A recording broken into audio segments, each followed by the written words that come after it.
할렐루야. 예수님을 사랑하시면 아멘 합시다. 두 손 들고 아멘. 보혜사 성령님을 사랑하시면 아멘. 두 손 들고 아멘. 할렐루야. 자, 오늘은 보혜사의 3대 책망 따라서 합니다. 보혜사의 3대 책망. 보혜사 성령님은 한없는 우리의 위로의 영이 되십니다. 그러나 또 한 가지는 책망의 영도 된다는 것을 알아야 됩니다. 그럼 보혜사 성령님이 왜 달콤함만 부어주시지 사람 속에서 왜 책망을 할까? 책망도 사랑의 종류 중에 하나입니다. 그래서 성경은 이렇게 말합니다. 하나님께로부터 사람이 책망을 받을 때 슬퍼하지 말라. 다시 슬퍼하지 말라. 그래서 히브리 11장 한번 읽어보시면 하나님의 책망에 대하여 히브리 12장입니다. 다 한번 넘겨보시면 여기 보면 하나님도 사람을 책망하시고 보혜사 성령님도 사람을 항상 좋은 말만 하는 게 아니라 때때로는 책망하신다. 책망하시는 하나님에 대해서 이렇게 말씀하고 있습니다. 읽어보시면 12장 5절부터 읽어보겠습니다. 시작. 또 아들들에게 권하는 것 같이 너희에게 권면하신 말씀을 잊었도다. 또 일렀되 내 아들아 주의 징계하심을 경히 여기지 말며 또 그에게 꾸지람을 받을 때에 낙심하지 말라. 따라서 낙심하지 말라. 하나님께 꾸지람을 받거나 하나님께 책망을 받을 때 그때 너희들이 경히 여기지 말라. 하나님의 책망을 소홀히 여기지 말라. 그리고 6절 말씀을 보시면 시작. 주께서 그 사랑하시는 자를 징계하시고 그 받으신 아들마다 채찍하시고. 그러니까 사랑하지 않는 자는 책망 안 한다는 거예요. 그러니까 여러분에게 보혜사가 책망의 영으로 임할 때도 여러분은 슬퍼하지 마십시오. 그것도 하나님의 사랑 중에 하나입니다. 7절 말씀을 읽어보시면 시작. 너희가 징계를 받기 위함이라. 하나님이 아들과 같이 너희를 대우하시나니 어찌 아비가 징계하지 않는 아들이 있으리요. 아버지가 자식을 어떻게 징계하지 않겠습니까? 책망하지 않은 사람이 어디 있겠습니까? 만약에 책망이 없다면 8절 말씀 시작. 징계는 다 받는 것이거늘 너희에게 없으면 사생자요 참 아들이 아니니라. 그러니까 하나님이 우리를 때때로 책망의 영으로 보혜사가 임하는 것은 그것이 곧 우리가 하나님의 자녀라는 것입니다. 믿습니까? 그 다음에 9절 말씀을 보시면 시작. 또 우리 육체의 아버지가 우리를 징계하여도 공경하였거든 하물며 모든 영의 아버지께 더욱 복종하여 살려 하지 않겠느냐. 육신의 부모도 자식을 징계한다는 거예요. 책망한다는 거예요. 영의 하나님 우리 보혜사 성령님도 우리를 책망하신다. 왜? 우리에게 유익하도록. 여러분은 오늘 보혜사의 책망을 들을 준비를 하십시오. 만약에 책망이 없는 자는 하나님의 사생하여 하나님의 버린 자라 그랬어요. 그러므로 책망은 하나님의 사랑의 종류 중에 하나입니다. 보혜사 성령이 사람 속에 오시면 위로의 영으로도 오지만 때때로는 책망의 영으로도 오시는데 오늘 읽은 성경에 보면 보혜사 성령이 사람에게 오시면 성령님은 무엇을 책망하는가? 사람에게 오시면 보혜사 성령의 3대 책망입니다. 첫째로 한번 따라서 자, 죄에 대하여. 성령이 사람에게 오면 죄에 대하여 책망한다는 거예요. 죄에 대하여. 그 다음에 다시 의에 대하여. 다시 심판에 대하여. 이것을 가리켜 보혜사의 3대 책망이라고 합니다. 이것을 하도 중요하기 때문에 너무너무 중요하기 때문에 한꺼번에 설교할 수 없어서 이것을 하나하나씩 3주에 걸쳐서 다시 죄에 대하여, 다시 의에 대하여, 심판에 대하여. 도대체 이것이 무엇인가? 성령이 왜 사람을 책망하는가? 이것을 설명할 테니까 잘 들으셔서 이 모든 말씀이 여러분 속에서 말씀이 육신이 되기를 바랍니다. 인카네이션이 되어서 이 말씀을 통하여 한없는 은혜가 임하기를 바랍니다. 이 기점으로 하나님이 하늘문을 여시고 사랑제일교회에 성령을 물붓듯이 부어주시는 역사가 일어나기를 주의 이름으로 축원합니다. 아멘. 따라서 주여 부어주세요. 할렐루야. 그러면 성령이 사람에게 오면 세 가지의 3대 책망이 일어나는데 죄에 대하여 그랬습니다. 죄에 대하여. 따라서 죄에 대하여. 그러면 성령이 사람에게 오면 당연히 죄를 책망하지 그게 무슨 특별한 일인가 이렇게 생각하는데 그렇지 않습니다. 여기에는 깊은 정말로 모든 성도들이 다 알아야 될 깊은 내용이 있는데 성령이 오시면 우리 본문 말씀을 다시 한번 읽어보겠어요. 자 7절부터 다시 보겠습니다. 16절 7절입니다. 시작. 그러하나 내가 너희에게 실상을 말하노니 또 내가 떠나가는 것이 너희에게 유익이라. 또 내가 떠나가지 아니하면 보혜사가 너희에게로 오시지 아니할 것이요. 또 가면 내가 그를 너희에게로 보내리니 또 그가 와서 죄에 대하여 의에 대하여 심판에 대하여 세상을 책망하시리라. 이 말은 무슨 뜻이냐 하면 보혜사 성령이 사람에게 오시면 3대 책망이 일어나는데 다시요. 죄에 대하여 의에 대하여 심판에 대하여 하고 뒤에 뭐라 하냐면 세상을 책망한다 그랬어요. 뭐냐면은 이 죄와 의와 심판이라고 하는 이 개념이 세상적 개념, 세상적인 죄에 대한 개념, 세상적인 의에 대한 개념, 세상적인 심판에 대한 개념이 잘못됐다는 거야. 이것을 성령이 우리 속에 치고 들어온다는 거야.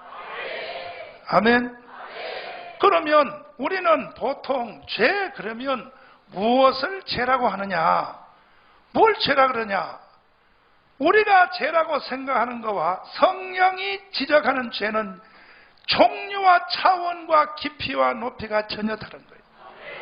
이것을 오늘 여러분과 제가 받아들여야 되는 거예요. 그러면 우선 세상이 말하는 죄 그럴 때는 세상은 뭘 죄라 그러나요?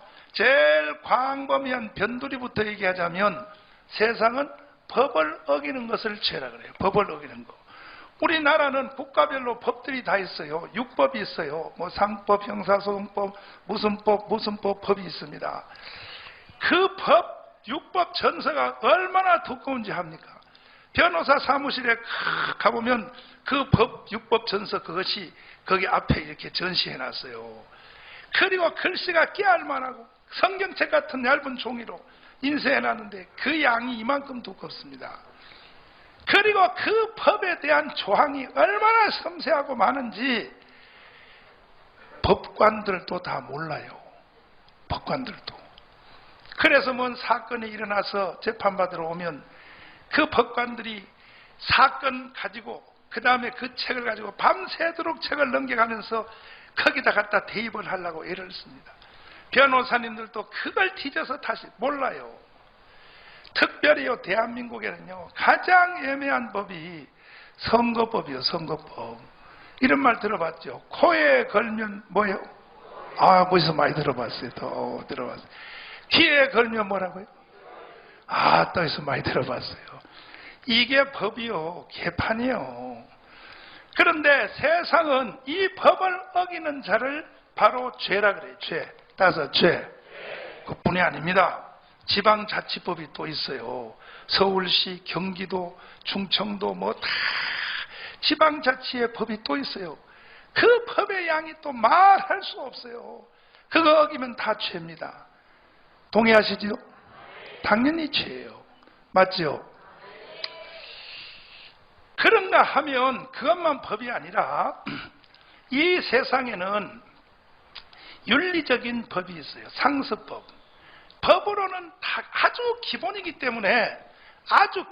때문에 그냥 그 법 조항에 넣어놓을 필요도 없어. 다 아니까. 다 아는 것은 법에다 정하지도 않아요. 그걸 뭐라 그러냐? 상습법이라고 해요. 상습법. 따라서 상습법. 예를 들어서 자식들이 부모 말을 안 듣는다. 죄요, 죄 아니에요? 이건 세상 법에는 처벌하는 법이 없어요. 왜? 이거는 인간의 기본이기 때문에. 이런 것을 상습법이라 그래. 이해되시면? 상습법이란 것이 가정에서, 관계에서, 부부간에 이 법들이 이 조항으로 묶어놓을 수 없는 상식적 상습법이 수도 없이 많아요. 그것을 어기면 다 죄예요. 다 죄야. 그리고 또 마지막 법이 뭐냐 하면 양심의 법, 양심의 법. 무슨 법이요? 사람 속에는 양심이 있단 말이야. 그 양심을 거스리면 다 죄인 거야. 여기까지를 세상에서는 죄라 그래요. 죄. 따라서 죄. 그러나 죄는 거기서 끝나지 않습니다. 이제 교회를 나오게 됩니다. 교회. 그럼 세상에서 말했던 여기의 법 말고 새로운 법이 또 추가가 됩니다. 기도 안 하는 것이 죄요. 이건 세상법에 처벌할 수 없어요. 그래도 죄요. 주일날 예배 안 드리면 죄요. 이건 세상에서 벌금 못 때려요. 왜냐하면 그것은 세상에 저촉되지 않는 죄야. 그러나 교회에 나오면 이게 바로 죄란 것을 알게 돼요. 동의하십니까? 동의하십니까?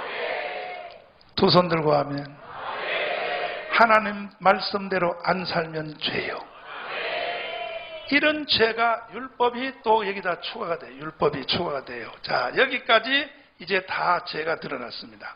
그러면 보혜사 성령이 사람에게 오시면 지금 제가 언급한 세상적인 법을 어기는 죄, 제도를 어기는 죄, 양심의 죄, 상습법인 죄, 또 교회에 오면 영적인 죄, 신앙의 죄, 이걸 책망하겠다는 것이냐? 보혜사가 아니라니까. 보혜사가 그것은 보혜사가 책망을 안 해도 사람 속에는 양심이 책망을 해요. 아멘. 그 보혜사가 책망하겠다는 죄는 뭐냐? 그것으로도 걸러지지 않는 죄가 있어요. 그것으로도 확인이 안 되는 죄가 있어요. 전혀 사람들이 모르는 거죠. 그것으로. 여기를 성령이 치고 들어오는 거예요. 그 죄가 무슨 죄냐 하면 보십시오. 국가법을 어기는 죄. 이거는 당연한 거야. 보혜사가 책망 안 해도 국가가 책망을 해요.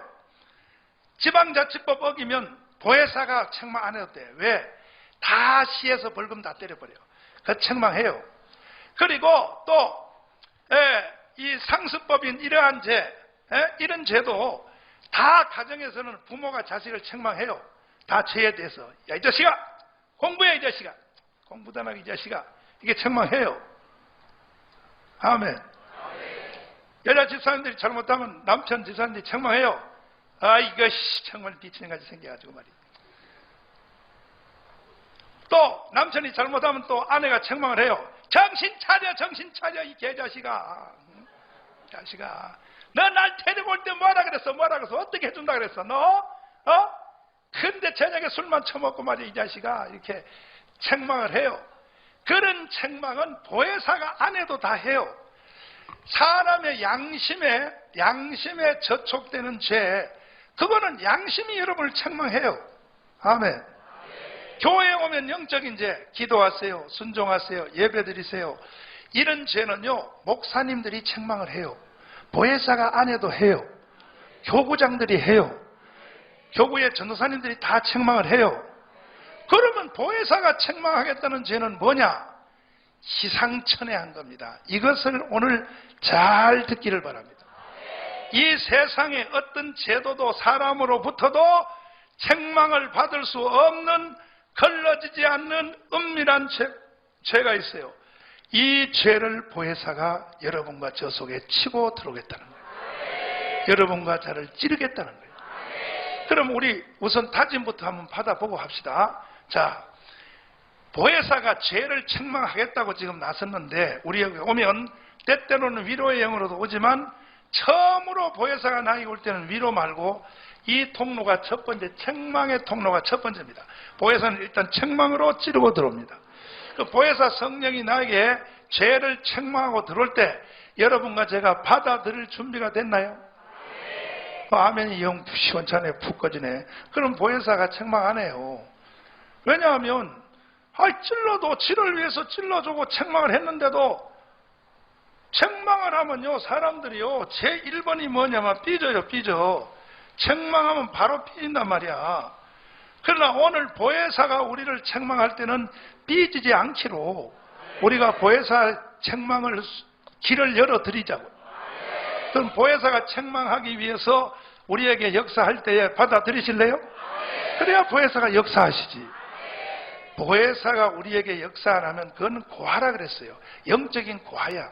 그리고 사생아라 그랬어요. 사생아. 사생아가 누구야? 누가 낳는지도 모르는 자식이 사생아란 말이야. 창녀촌에서 창녀들이 낳는 자식이 누구 자식인지 알아요? 지나가면서 어떤 남자가 씨를 뿌렸는지 알아요? 그걸 사생아라 그래. 사생아. 보혜사가 없는 자는 사생아와 같은 거야. 여러분, 비참한 사생아가 되지 않기 위해서 보혜사의 책망을 받아들입시다. 동의하시면 아멘. 두 손 들고 아멘. 진짜요? 확실해요? 옆 사람 다 손잡고 해봐야죠. 보혜사의 책망을 받아들입시다. 앞뒤로 해봐요. 확실하십니까? 물어봐. 확실하십니까? 보혜사의 책망을 받아들이기로 확신하십니까? 삐질 준비 됐습니까? 아멘 하면 안 돼, 이런 거는. 삐질 준비 되면 안 돼. 삐지면 안 되는 거야. 기쁨으로 받아들여야 돼. 그럼 보혜사의 책망과 보통 법의 책망, 사람의 책망, 주의의 책망, 이 세상의 책망, 세상과 다르다 그랬죠, 세상. 세상의 죄, 세상에 대한 의에 대한 개념, 세상이 말하는 시만 이게 전혀 다르다는 거예요. 보혜사는 다른데, 보혜사가 우리를 책망하는 거하고 뭐가 다르냐? 세상의 책망은, 이거는 대표적인 것이 율법의 책망인데, 세상의 책망은요, 사람이 들으면 기분 나빠요. 기분 나쁘고 아주 책망을 듣는 순간이요, 입이 실룩실룩하고 말이야. 책망해보면요, 그냥 아주 기분이요 말이야. 아주 그냥 똥 밟은 것처럼 말이야. 인상이 말이야. 세상 책망은 이래요. 사람으로부터 오는 책망과 세상 책망은, 보혜사의 책망은 달라요. 보혜사의 책망은 생명의 책망이에요. 보혜사의 책망은 대안을 먼저 말해놓고 책망을 해요. 그러니까 보혜사의 책망은, 이것은 우리에게 기쁨이 되고 우리에게 소망이 되고, 보혜사의 책망은 우리에게 사랑이 되는 거예요. 믿습니까? 그럼 보혜사가 뭘 책망하느냐? 지금까지 내가 말씀드렸던 그런 죄는 보혜사가 책망 안 해도 이 세상 공간 안에서 교회에 오면 목사님이, 세상에서는, 가정에서는 부모님이, 또 남편이 아내가 서로가 서로에 대해서 책망하고, 그리고 저 국가에 대해서, 사회에 대해서는 다 교통질서, 법이 다 사람을 책망해요. 책망을 하고, 또 여러분 속에 양심이 책망을 해요. 그러나 보혜사의 책망을 들어보십시오. 보혜사의 책망은 그러한 책망에도 걸려들지 않는, 거기에 해당되지 않는 죄라고 생각하지도, 꿈에도 생각 못했던 죄를 보혜사는 강타하고 사람에게 들어오는데, 그 죄가 이런 죄예요. 자, 보십시오. 이거는 그냥 설명해서는 이해가 안 되고, 주님이 뒤에서 꼬리표를 달아놨어요. 죄와 의와 심판을 책망하리라 해놓고, 죄에 대하라 함은, 죄에 대하라 함은,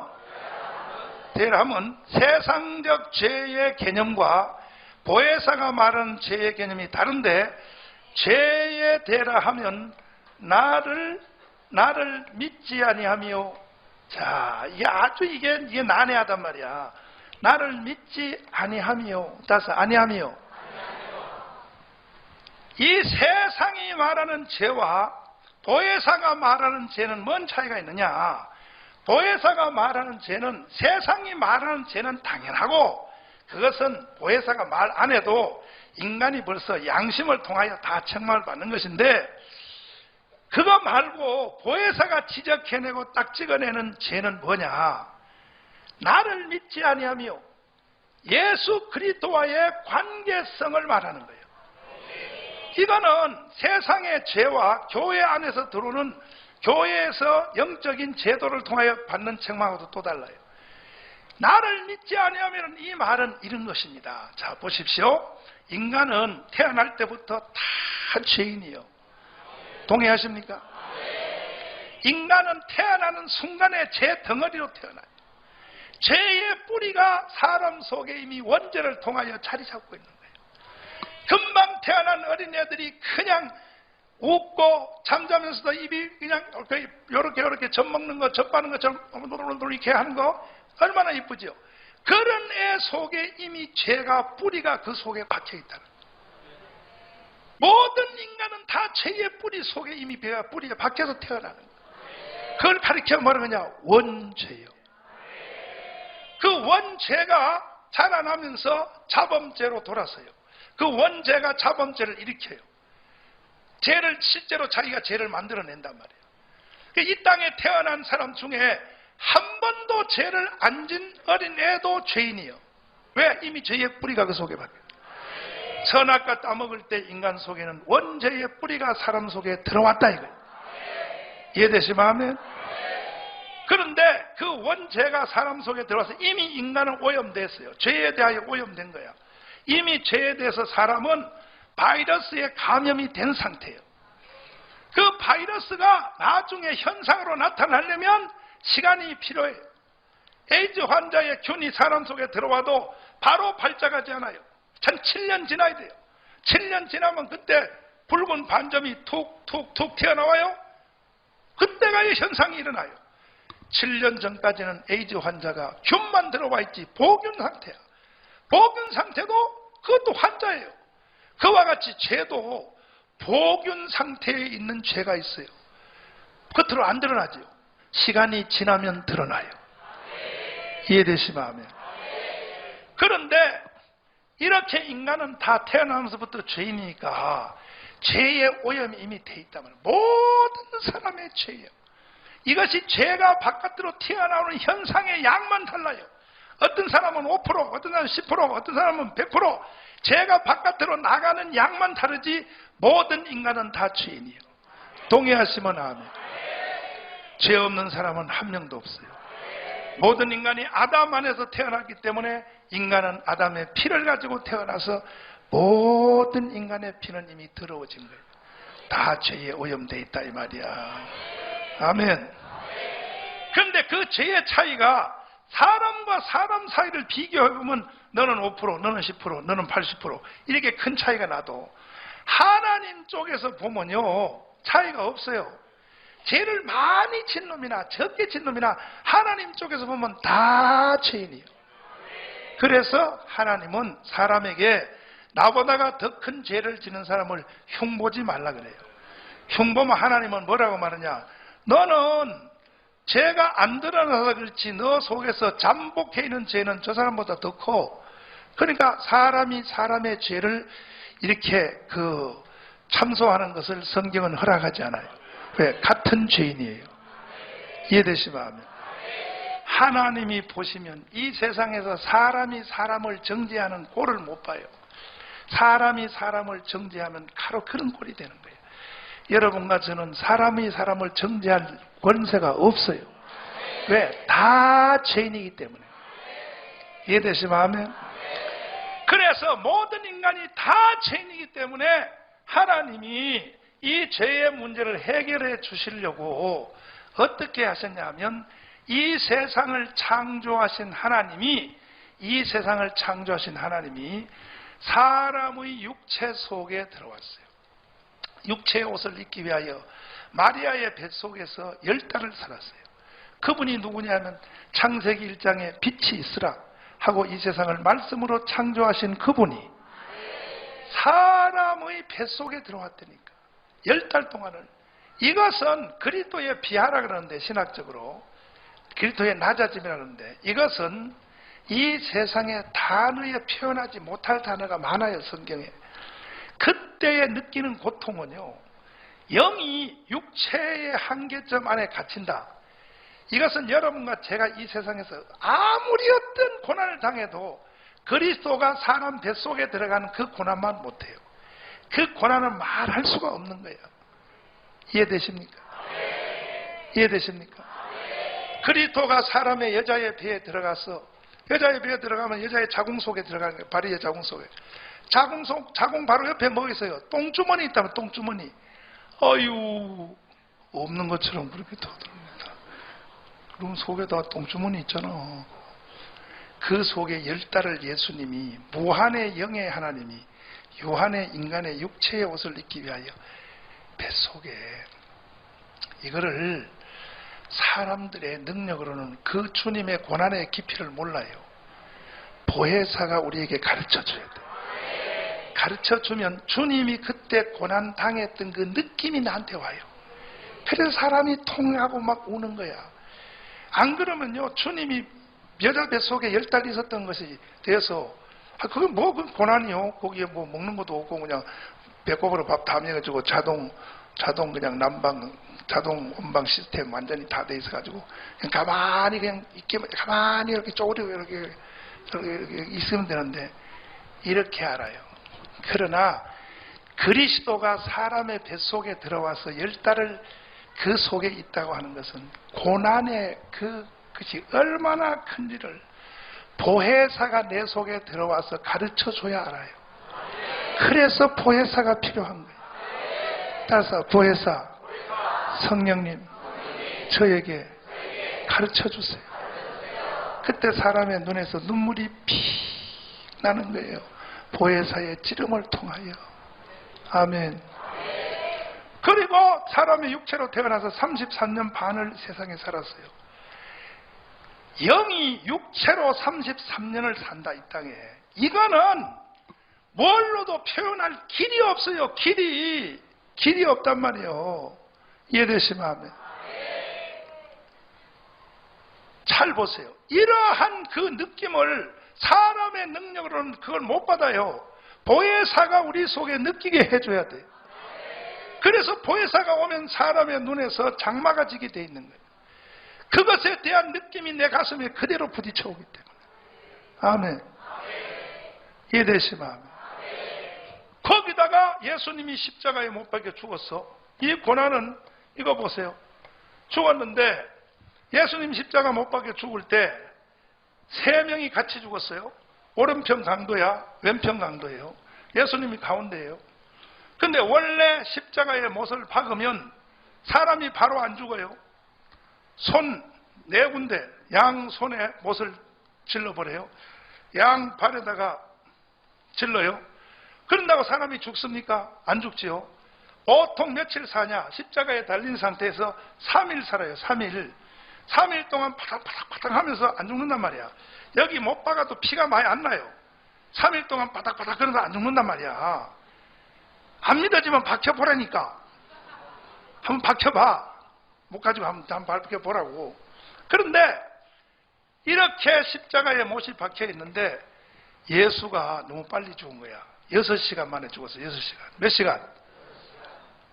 그러니까 집행하던 처형하던 로마 군병들이 주위에 있다가 이 예수가 깨를 부린다 이거야. 다른 사람들은 아직도 싱싱해서 말이야. 막 입이 살아가지고 막 야 이 개새끼야. 나를 왜 못 박아 이 개새끼야. 나만 죄인이야 이 개새끼야. 너도 일로 올라와 이 개새끼야. 막 그렇게 파당거리는데 예수님은 아버지여 내 영혼을 받으시옵소서 하고 캣 너무 빨리 간 거야. 그러니까 못 박던 사람들이 하하 예수가 깨버리는구나. 이게 빨리 십자가에서 내려달라고 일부러 죽은 척 하는구나. 이렇게 생각해서 창을 가지고 확인사살을 하는 거예요. 창을 가지고 예수의 옆구리를 찔러버려요. 확인사살. 진짜 죽었나 찔러봤더니 옆구리에서 피와 물이 나와서 피와 물. 무엇이 나와요?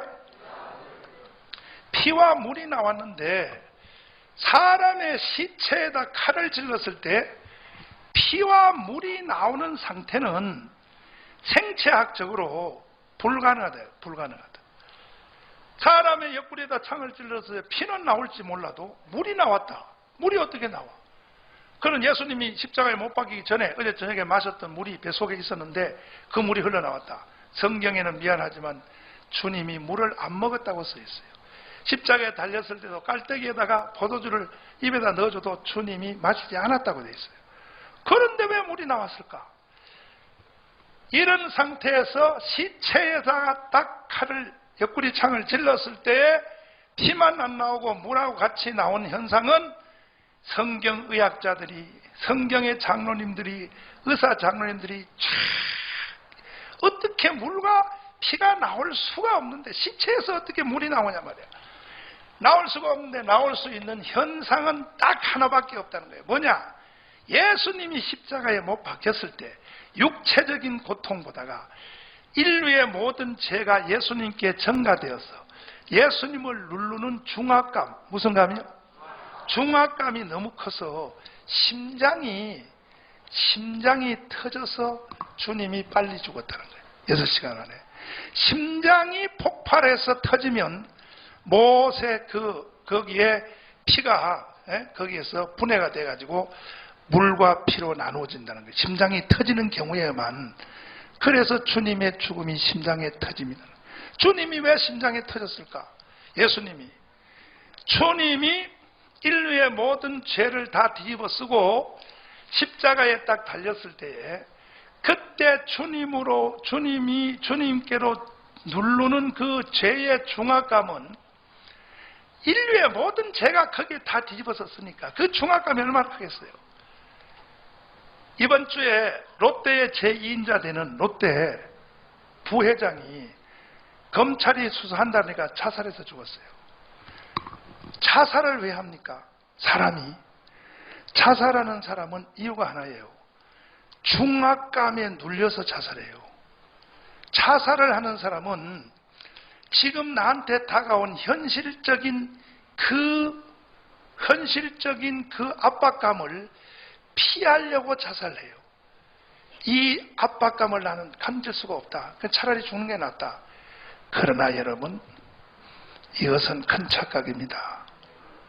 아무리 여러분이 이 세상에 살다가 여러분에게 심정적으로, 생활적으로, 삶을 통하여 압박감이 세게 와도 자살하지 말기를 바랍니다.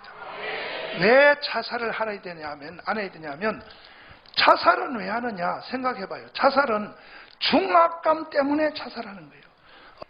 그러나 왜 자살을 하면 안 되냐? 자살은 이 땅의 고난을 피하려고 자살하는 거예요. 그렇지만 고난을 피하려고 자살을 했다가 자살하는 순간에, 육체로부터 영이 딱 빠져나온 순간에 더 큰 이 땅에 피하려고 했던 중압감, 그거의 1000만배, 1억만배, 이 세상의 숫자로 말할 수 없는 영적인 형벌의 중압감이 기다리고 있다는 것을 알아야 됩니다. 지옥불에 들어가야 되는 거예요. 하나님의 심판대 앞에 서야 되는 거예요. 하나님의 심판대 앞에. 죽는 순간, 자살하는 순간 그 사람은 후회하게 돼 있어요. 아니, 피하려고 죽었더니 더 큰 것이 내 앞에 있네. 이것이 자살하면 안 되는 이유단 말이에요. 내가 이렇게 가르쳐줘도 보혜사를 안 받으면요, 여러분 몰라요. 또 내가 바깥에서 말하는 가르치는 거하고 달라요. 보혜사가 여러분 속에서 가르쳐 주셔야 돼요. 그래서 중세에서는 자살한 사람은 장례식도 안 해줬어요. 그냥 저 니아가에다 끌어가지고 마차에다 끌어다가 저 언덕 계곡에다가 두루룩 가서 팍 갖다 쏟으면 지체가 그냥 벼랑에 딜딜 굴러떨어져. 자살하는 사람은 그렇게 처리했어요. 그러면 독수리가 깨 와서 시체를 뜯어 먹도록, 다시는 자살을 못하도록 자살한 후에 시체 처리를 사람들에게 냉혹하게 했어요. 중세에는 일부러 그렇게 했단 말이에요. 그럼 보혜사가 오시면 어떻게 하느냐? 죄에 대하여 죄를 책망하는데, 세상적인 죄를 책망은 그거는 보혜사 아니라도 이미 다 한다 그랬어요. 그건 당연히 기본적으로 되고, 보혜사가 하는 책망은 뭐냐 하면, 너의 그 많은 너의 지금까지 태어나면서부터 지금까지 진 그 많은 죄. 어거스틴으로 말하면 태어나서 엄마의 젖꼭지를 깨문 죄. 어거스틴은 그 죄까지 회개했어. 젖꼭지를 입으로 깨물었다고 그래. 엄마가 아플 거 아니야, 저지. 했잖아. 그 죄. 엄마 뱃속에 있을 때 발길로 찬 죄. 발길로 찬 그 죄. 그 죄. 그 죄까지 어거스틴은 회개를 했어요. 어거스틴은. 아멘. 아멘.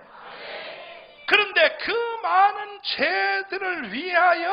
죄들을 위하여 우리 예수님이 이 세상에 사람으로 오셔가지고 하나님이 사람으로 오셔서 인간의 고난의 극치를 당하고 왜 내 죄를 해결해 주기 위하여 다 뒤집어 쓰고 주님이 십자가에 달렸을 때 여러분의 죄가 이미 주님 앞에 다 중압감으로 주님의 어깨를 누른 거야.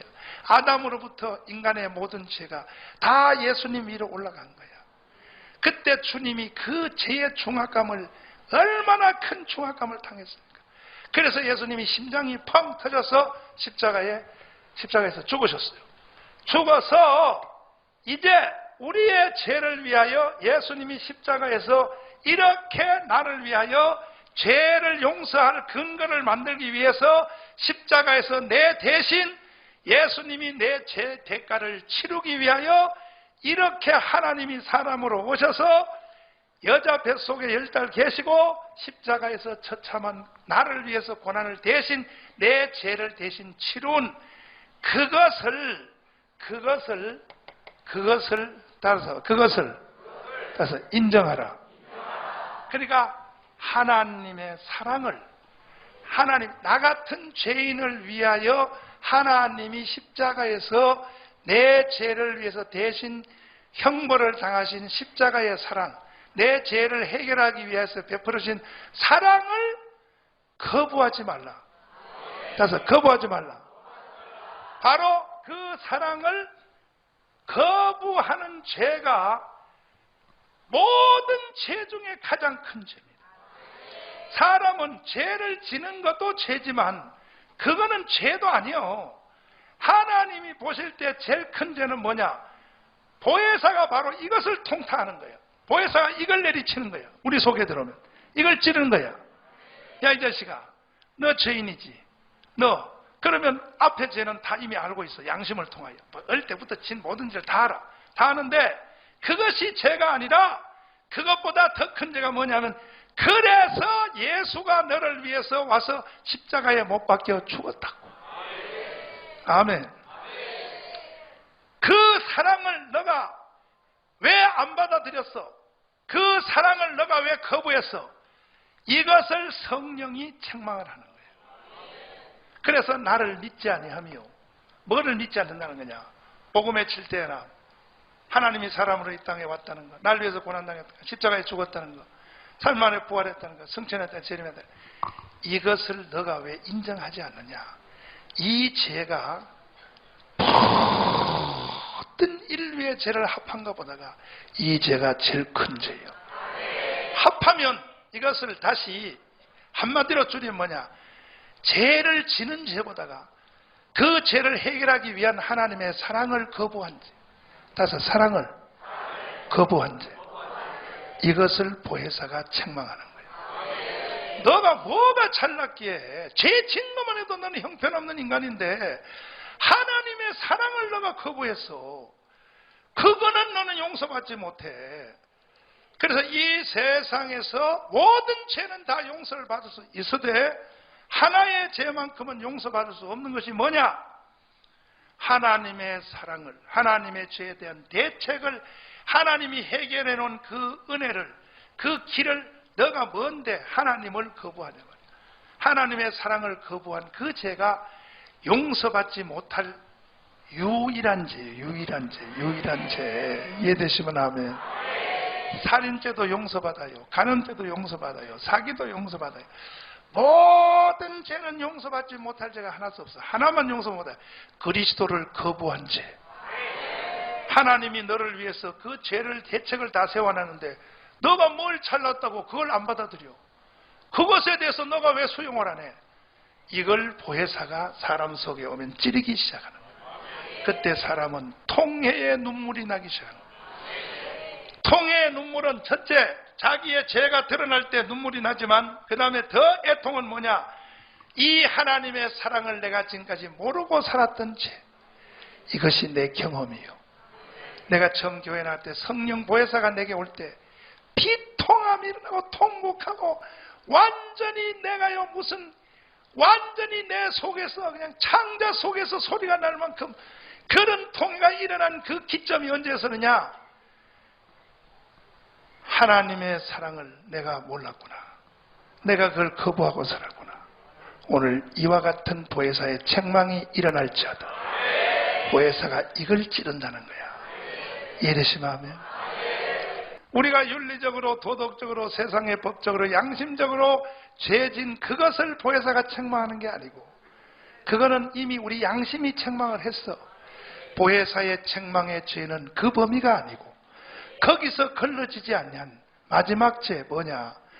너의 그 죄를 위해서 예수가 십자가에 죽었다는 거야. 그것을 알지 못하는 것을 책망하는 거야. 죄의 대람은 나를 믿지 아니하며 내가 한 일을 믿지 아니하며 내가 십자가에서 한 일을 너가 인정하지 아니하며 이걸 성령이 오면 두들기기 시작하는 거예요.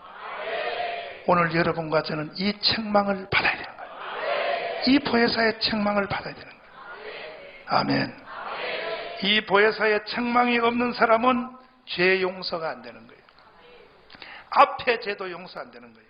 윤리적 죄, 이 세상의 진죄, 양심의 가책의 죄, 그런 모든 죄도 용서가 안 되는 거예요. 주님의 십자가를 거부하는 죄는 모든 죄를 다 거부하는 거예요. 용서가 안 되는 거예요. 반대로 어떤 죄를 범했을지라도 이 세상의 모든 죄를 다 범했을지라도 그것 때문에 예수가 날 위해서 십자가에 죽었다. 이것을 인정하면 따라서 인정하면 그 모든 죄는 다 흰 눈처럼 한 번도 죄를 안 진 상태처럼 양털과 같이 희게 해 주리라. 그러나 주님의 십자가의 거부의 죄가 다요 다. 이걸 성령이 치고 들어오는 거예요. 여러분은 주님의 십자가의 죽으심에 대한 그 의미를 확실히 아실지어다. 이걸 모르면 보혜사가 우리 속에 와서 친단 말이에요. 야, 이 개자식아, 네가 인간이야 이 자식아. 너가 이 땅에 죄진 것도 큰 죄지만 야 이 자식아, 너가 인간이야. 너를 위해서 하나님이 사람으로 와서 너를 위해서 죽었다고. 그것도 인정하네 이 자식아. 이렇게 보혜사가 치고 들어올 때 우리는 두 손 들어야 되는 거예요. 아멘. 십자가의 죽음의 의미를 아십시오. 그 안으로 들어오십시오. 아멘. 다시 하겠어요. 예화를 보세요. 주님의 십자가에 대한 그 의미를 설명하기 위하여 미국의 선교사들이 만든 예화가 있어요. 예화가 보세요. 6.25 전쟁 때 6.25 전쟁 때 인민군이 내려오니까 1.4후퇴 때 강원도 산골짜기에서 피난길이 내려오는데 누가 주로 피난 가느냐? 경찰 가족, 공무원들은 무조건 피난 가야 돼. 안 가면 죽는 거야. 그런데 어떤 여자가 애를 위해서 만석이 됐어요. 배가 부었어. 그런데 이게 공무원 가족이야. 그냥 있으면 인민군한테 죽어. 그래서 만삭이 된 여자의 몸을 이끌고 남편과 먼저 낳은 애를 업고 피난길을 나섰어. 여자가 못 따라오는 거예요. 여자가 못 따라와. 몸이 만석이 됐으니까. 그러니까 남편이 여보, 할 수 없다. 당신의 생명은 하늘에 맡기고 내가 우리 애들 먼저 업고 먼저 내려갈 테니 당신은 최대한도로 살아서 돌아와라 하고 부부가 만삭된 그 임신한 아내를 헤어져서 이 여자는 남편과 자기가 먼저 낳은 애들을 먼저 앞으로 보내고 있는 힘을 다하여 몸이 부어서 걸어 내려오다가 결국은 힘의 한계점에 와서 산기가 가까워졌어. 그래가지고 쫙 강원도 산골짝 다리 위를 지나 다리 밑으로 들어갔어. 추운 엄동설날에 1월달 1.4후퇴예요. 1.4후퇴 때 이 여자가 다리 밑에 가서 애를 쏟았어. 아무도 없어요. 도와줄 사람도.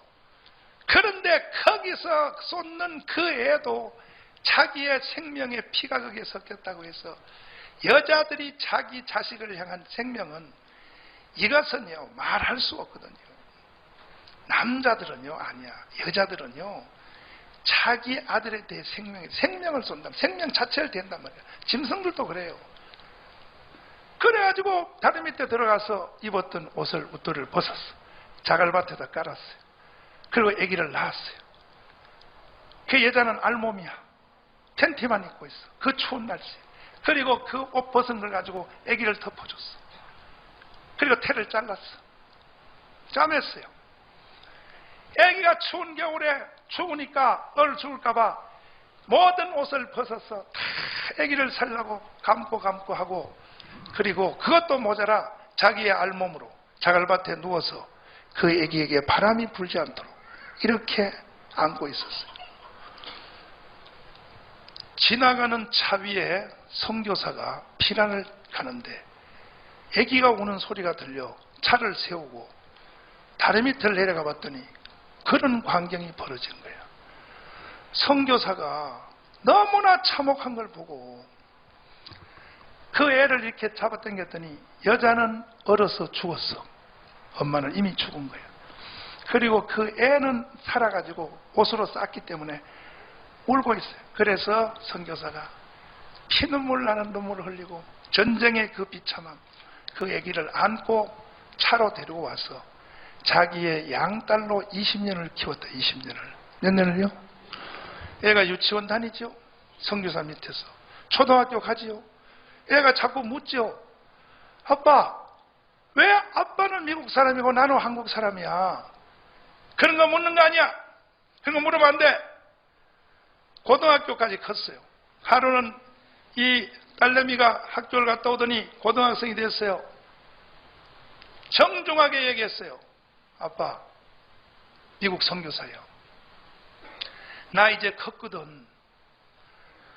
내가 왜 이 집에 오게 됐는지. 선교사 아빠는 친아빠 아니잖아. 나를 낳아준 아빠가 누구고 나를 낳아준 엄마가 누군지. 선교사가 그 말을 듣고 이제 너가 나이가 먹었구나. 이제는 내가 너에게 비밀로 하지 아니하리라. 이제 너가 고등학생이 되었으니 충격받지 말라. 내가 너 엄마 찾아준다. 방학 때 도시락을 싸라. 그래서 그 딸을 데리고 강원도 산골짝 바로 태어난 그 다리 밑을 데려갔어요. 차를 세워놨더니 다리도 새로 놓였어. 새마을 운동해가지고 달라졌어요. 거기다 차를 세워놓고 여기서 잠깐 기다려. 그리고 동네에 가서 물었어요. 할아버지한테. 할아버지, 6.25 전쟁 때 이 다리 밑에서 피난 가다가 애를 낳다 죽은 여자를 아시냐니까 안다는 거예요. 근데 애는 없어졌다는 거예요. 애는. 피난 갔다 오니까 여자 시체가 썩어 있더라는 거예요. 그래서 시체를 그냥 둘 수 없어서 마을에서 저기 봐. 저기다가 묻었어. 저 봐 지금. 저게 바로 그 여자 묘요. 마을에서 묻어준 거야. 근데 선교사 양반이 그 여자를 왜 찾아왔어? 됐습니다. 그리고 차에서 돌아와서 딸을 보고 내려 그랬어. 너 엄마를 찾았다고. 드디어 오늘 내가 너 엄마를 찾았다. 내렸습니다. 엄마 무덤에 데리고 올라갔습니다. 앞에 세워놓고 6.25 때 일어났던 그 태어났던 얘기, 지 엄마가 자갈밭에서 자기를 살리려고 옷을 벗어서 다 싸매주고, 그리고 자기는 대신 자갈밭에서 바람을 막아주려고 하다가 죽었던 엄마 얘기를 쫙 한 뒤에 바로 이 묘가 바로 너희 엄마다. 그 말을 듣는 순간에 얘가 기절을 해버렸어. 그 앞에서 기절했어요. 통곡하며 울며 무덤을 쓸어안고 입었던 지 옷을 하나씩 교복을 벗어서 엄마의 무덤을 덮어주면서 우리 엄마가 나를 살리려고 얼마나 추웠냐고, 오늘은 내가 우리 엄마를 따뜻하게 해준다고 옷을 벗은 옷을 다 무덤에다가 다 짜매줬어. 해가 서산에 넘어가 선교사가 가자. 이제 너 엄마 죽은 이유를 알았지? 이게 바로 너의 묘야. 너 1년에 한 번씩 여기 와라. 그리고 집에 가자니까 얘가 거기서 기절을 해서 아빠 혼자 집에 갔어요. 나는 오늘 저녁에 우리 엄마하고 같이 자야 된다. 내가 우리 엄마를 오늘 따뜻하게 해준다고 통곡하고 울기 시작했어요. 이것이 죽음에 대한 의미를 알았을 때에 일어나는 반응입니다. 이해되시구나. 만약에 얘가 선교사로부터 자기 엄마에 대한 얘기를 다 듣고 그냥 이성적으로 약간 심각하게만 해서 알았어요. 그래서 죽었군요. 내가 우리 엄마 무덤은 찾았네요. 집에 갑시다. 이거는 인간이 아니죠. 그거는요, 십자가에 대한 인간이 아니죠. 우리가 십자가의 죽음에 대한 얘기를 많이 들어요. 교회 와서도 듣고. 근데 너가 십자가의 죽음에 대한 의미에 대한 반응이 그렇게 하면 안 되는 거야. 이걸 보혜사가 통타하는 거예요. 너는 인간이 아니야. 너는 십자가에 대한 반응이 틀려먹었어. 성령이 이걸 책망하는 거예요. 우리가 죄진 것은 적은 거예요. 그 죄진 것보다 더 큰 죄가 뭐냐? 십자가에 대한 반응의 죄예요. 그 반응의 죄를 성령이 치고 들어오는 거예요. 오늘 하나님의 성령이 여러분에게 십자가에 대한 반응을 치고 들어올 때, 치고 들어올 때, 지르고 들어올 때 여러분이 무반응을 하거나 그 반응에 대해서 감각이 없거나 오히려 피동적으로 들으면 성령이 손을 떼는 거야. 너는 지옥 가라는 거야. 너는 구원이 해당되지 않는다는 거야. 너는 십자가에 대한 반응이 틀려먹었다 이거예요.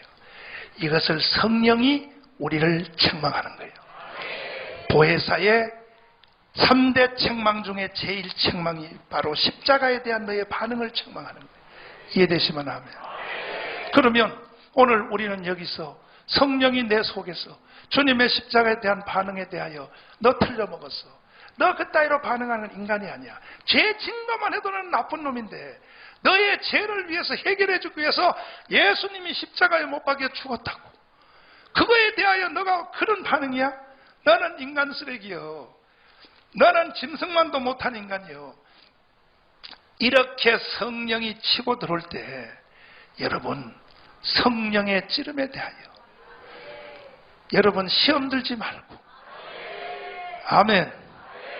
다섯 주여, 다섯 주여, 잘못했습니다. 다 토하여 내기를 바랍니다. 아멘 아멘. 두 손 높이 들고 아합니다. 주님 주여 아버지 용서하여 주옵소서. 아버지